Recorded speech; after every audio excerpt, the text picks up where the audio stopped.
సృష్టిలో ప్రతి ప్రాణి తనకు తన కుటుంబ రక్షణకు ఓ గూడు అంటూ సృష్టించుకుంటుంది. ఈ ప్రయత్నంలో ఎన్నో వ్యయ ప్రయాసలు కోర్చుకుంటుంది. సమాజంలో జనసాంద్రత పెరిగే కొద్దీ ప్రజల గృహావసరాలు పెరిగిపోతున్నాయి. ప్రభుత్వం పేద మధ్యతరగతి వర్గాల ప్రజల గృహావసరాలకు సంబంధించి ఎన్ని పథకాలు రూపొందించినా అవి ప్రజల అవసరాలు ఏమాత్రం తీర్చడం లేదు. ఈ నేపథ్యంలో ప్రజల స్వగృహ స్వప్నం సాకారమయ్యే అవకాశాలు ఏ మేరకు ఉన్నాయి? ప్రభుత్వ గృహ పథకాలు పేద మధ్యతరగతి వర్గాల ప్రజలకు చేరువయ్యేందుకు ఆటంకపరిచే అంశాలేంటి? ప్రజల గృహ పథకాలు సఫలీకృతం అవడానికి దోహదపడే అంశాలేంటి? వంటి అనేక అంశాలను నేటి శ్రీనిలయం స్థిరాస్తిలో తెలుసుకుందాం.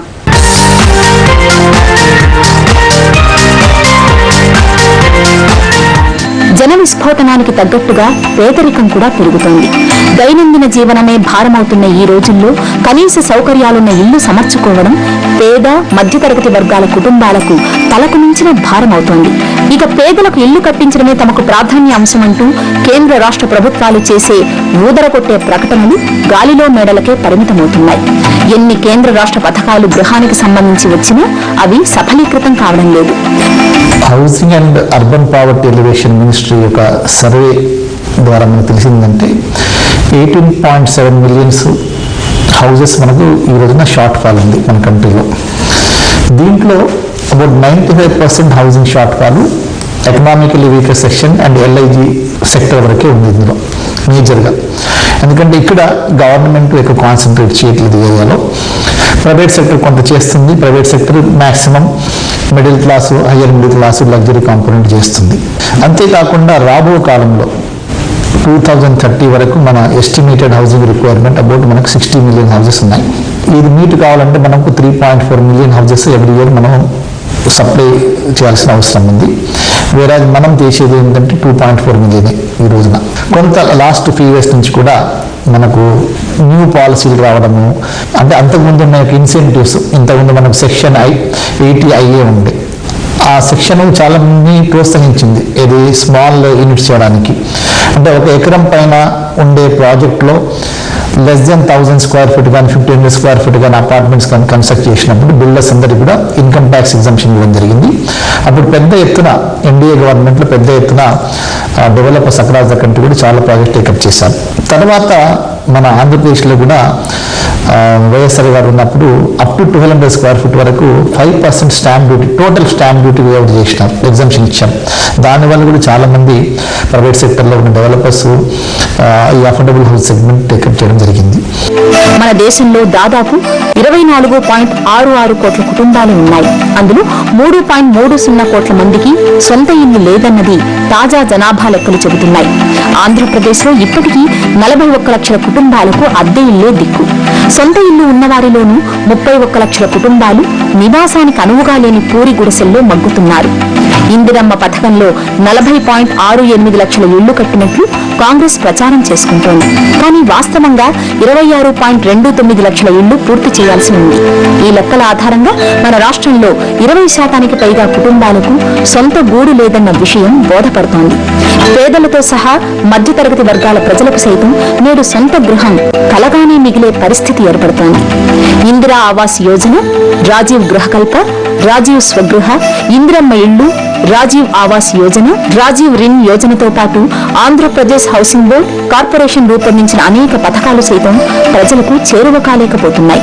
ప్రభుత్వ ప్రైవేటు భాగస్వామ్యంతోనైనా నిర్మాణ రంగాన్ని అభివృద్ధి చేసి ప్రజల సొంత ఇంటి కల సాకారం అయ్యే విధంగా ప్రయత్నాలు చేయాలని నిపుణులు తెలియజేస్తున్నారు. జనరల్ గా చూస్తే మనకు ఈ జేఎన్ఆర్ఎం కింద కొంత డబ్బు ఇవ్వడం జరిగింది గవర్నమెంట్ ఆఫ్ ఇండియా. అన్ని స్టేట్స్ కూడా సపోర్ట్ చేసింది. దాంట్లో కొంత మన స్టేట్ కూడా ప్లస్ మనకి లోకల్ కార్పొరేషన్ కానీ, హౌసింగ్ బోర్డు కానీ, జిహెచ్ఎంసీ కానీ, వీళ్ళందరూ కూడా కొంత హౌసింగ్ టేకప్ చేశారు. అది ఒకటి రాజు గృహకల్ప కొంత టేకప్ చేశారు, కొంతవరకు సక్సెస్ అయింది. కొంతవరకు కట్టినా కానీ కూడా ఆక్యుపేస్ లేదు. ఎందుకంటే చాలా దూరం ప్లేసెస్లో కట్టారు. అక్కడ వాళ్ళకు మినిమం ఇన్ఫ్రాస్ట్రక్చర్ లేదు. అక్కడ ప్రైమరీ స్కూల్స్ కానీ, ప్రైమరీ హెల్త్ సెంటర్స్ లేవు కదా అక్కడ. సో దానివల్ల కొంత ఇబ్బంది ఉంది. తర్వాత government of India affordable housing in partnership అనే స్కీమ్ తీసుకొచ్చింది. అందులో కొన్ని ఇన్సెంటివ్స్ ఇవ్వడం జరిగింది, కానీ ఎవరు టేకప్ చేయలేదు ఆ స్కీమ్. ఎందుకంటే అందులో ఉన్నవి కూడా అంటే కష్టతరమైన అందులో క్లాజెస్ పెట్టారు. ఈ మధ్యకాలంలో రాజీవ్ రిన్ యోజన అనేది తీసుకొచ్చారు లాస్ట్ ఇయర్ సెప్టెంబర్లో. దాంట్లో ఏంటంటే అప్ టు 5 lakhs లోన్ తీసుకున్న ఈ యొక్క లోవర్ ఇన్కమ్ ఎల్ఐజీ ఈడబ్ల్యూఎస్ వాళ్ళకు 5% ఇంట్రెస్ట్ సబ్సిడీ ఇస్తున్నారు. సో ఇది ఒక మంచి స్కీమ్ అని చెప్పుకోవచ్చు. సో దీన్ని కూడా ప్రాపర్గా ఇంప్లిమెంట్ చేయగలిగితే, ఇందులో ఉన్న బ్యూటీ ఏంటంటే ఈ 5 lakhs వరకు లోన్ తీసుకున్న ఈడబ్ల్యూఎస్ ఎల్ఐజీ వాళ్ళకు 5% ఇంట్రెస్ట్ సబ్సిడీ ఇవ్వడమే కాకుండా ఈ యొక్క ఎవరైతే బ్యాంకర్స్ దీన్ని ఫండింగ్ చేస్తున్నారో వాళ్ళకు అప్ టు 5 lakhs వరకు కూడా గవర్నమెంట్ ఆఫ్ ఇండియా గ్యారంటీ ఇస్తుంది. ఎన్ని డిఫాల్ట్స్ ఉంటే కూడా గ్యారంటీ ఇస్తుంది. సో మా దృక్పథంలో ఏంటంటే ఈ రాజీవ్ రిన్ యోజన సక్సెస్ కావాలంటే ఈ యొక్క డెవలపర్స్ కానీ ఒక ఎన్జిఓస్ కానీ ఒక ట్రస్ట్ కానీ ఇలాంటి హౌసింగ్ టేకప్ చేసినప్పుడు ఒక ఎంపానల్డ్ ఆర్కిటెక్ట్ పర్మిషన్ ఇవ్వడం కానీ, తర్వాత ఆక్యుపెంట్ సర్టిఫికేట్ ఇవ్వడం కానీ అదొకటి తీసుకురావాలా. రెండోది ట్యాక్సెస్ టోటల్గా local body, state, government of India including income tax, service tax అన్నీ కూడా ఎగ్జామ్షన్స్ ఇవ్వాలి దీనికి. మనకి ఎక్కడైతే ఇన్ఫ్రాస్ట్రక్చర్ ఆల్రెడీ ఉందో సిటీలో మనకు హౌసింగ్, మన హాస్పిటల్స్ కానీ స్కూల్స్ కానీ ఉన్న దగ్గరనే ఇంత ల్యాండ్ ఉంది కాబట్టి government of India, state government కలిసి ఒక పాలసీ డిసిషన్ తీసుకొని ఇలాంటి ల్యాండ్స్ కూడా మనము ఓనర్షిప్ బేసిస్ కానీ లేదా రెంటల్ బేసిస్లో కూడా, ఇప్పుడు ఈ గవర్నమెంట్ ల్యాండ్ అంతా కూడా రెంటల్ బేసిస్ చేయొచ్చు. ఎందుకంటే మన జేఎన్ఆర్ఎం కింద చాలా డబ్బు ఇస్తుంది గవర్నమెంట్ ఆఫ్ ఇండియా, స్టేట్ గవర్నమెంట్స్కు.